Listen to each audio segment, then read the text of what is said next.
Chapter 4 The Shot Heard Round the World. In September 1774, 56 delegates traveled to Philadelphia. They came from all the colonies except Georgia.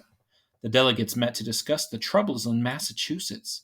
They called this meeting the First Continental Congress. A delegate is someone chosen to speak for a group. As they talked, the delegates began to feel more united. Patrick Henry from Virginia declared, "I am not a Virginian, but an American." The Congress wrote a letter to King George III, and they told him all the unfair things Britain had done to the colonies. Minutemen prepare for war. The colonists prepared to fight for their freedom. Each colony had men in a militia. The militia met several times a year to train as soldiers. These men called themselves Minutemen. Militia comes from Latin and means military. Minutemen used this name because they could be ready to fight at a minute's notice. Some even slept with their weapons. This Minuteman statue is in Concord, Massachusetts. The Ride of Paul Revere. The colonists were afraid that the British would take their weapons away.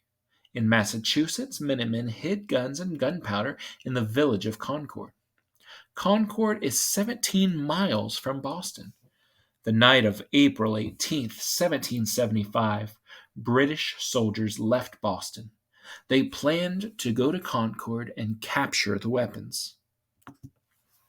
They didn't know the Patriots were watching their every move. The signal was 1 if by land, 2 if by sea. A colonist climbed the tower of the Old North Church. He hung 2 lanterns there. That was the signal that the British were on their way across the Charles River.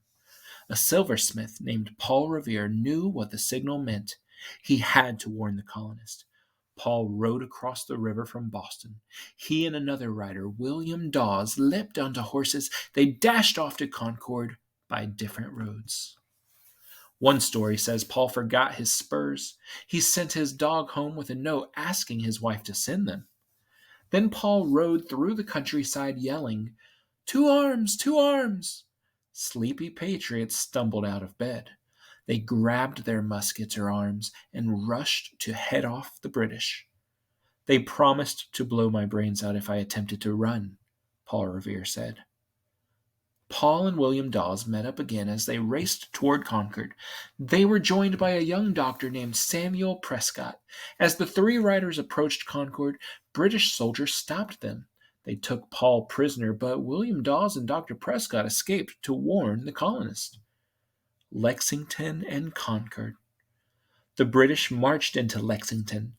A small group of armed Minutemen waited on the village green. Shots rang out. A green is a grassy piece of land in the middle of a village. 8 Minutemen were killed. The British marched on.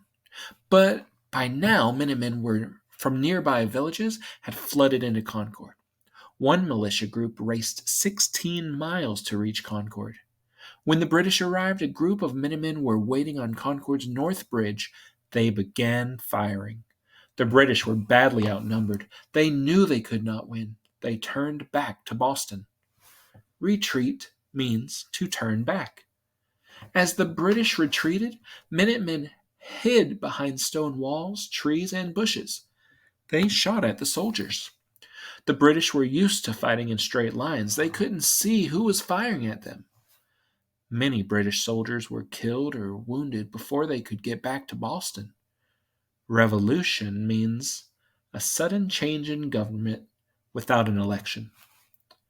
The first shot fired at Lexington and Concord is known as the shot heard round the world.